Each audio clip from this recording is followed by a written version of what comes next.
Hi, everybody. 4 years ago this month, a crisis that started out on Wall Street almost brought down our entire economy. The nation's biggest banks were days away from failing. The stock market and millions of American retirement accounts were in free fall.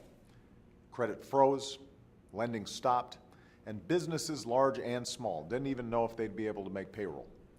It was a moment the likes of which few Americans had seen before.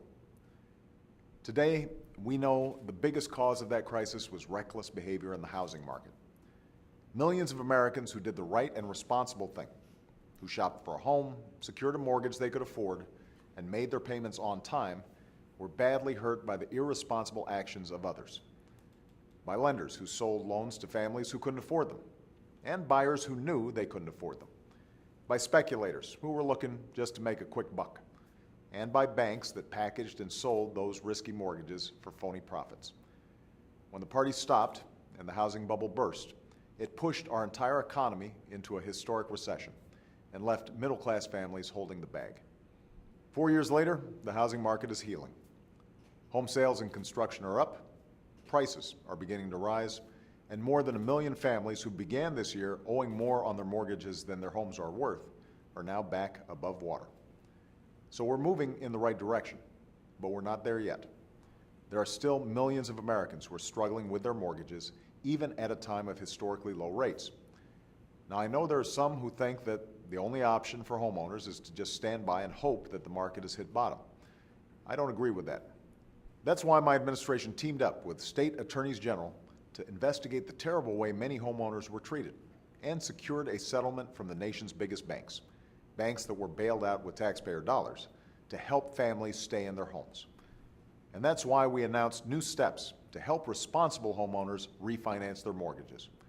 Already hundreds of thousands of Americans who were stuck in high interest rate loans have been able to take advantage of lower rates and save thousands of dollars every year. That's not only good for those families, it's also good for our economy. When folks are spending less on mortgage payments, they're spending more at local businesses. And when those businesses have more customers, they start hiring more workers. But we can do even more if Congress is willing to do their part.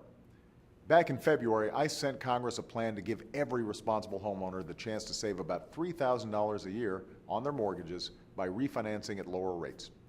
It's a plan that has the support of independent, nonpartisan economists and leaders across the housing industry. But Republicans in Congress worked to keep it from even getting to a vote. And here we are, 7 months later, still waiting on Congress to act. This makes no sense. Last week, mortgage rates were at historic lows. But instead of helping more and more hardworking families take advantage of those rates, Congress was way on break. Instead of worrying about you, they'd already gone home to worry about their campaigns. The truth is, it's going to take a while for our housing market to fully recover.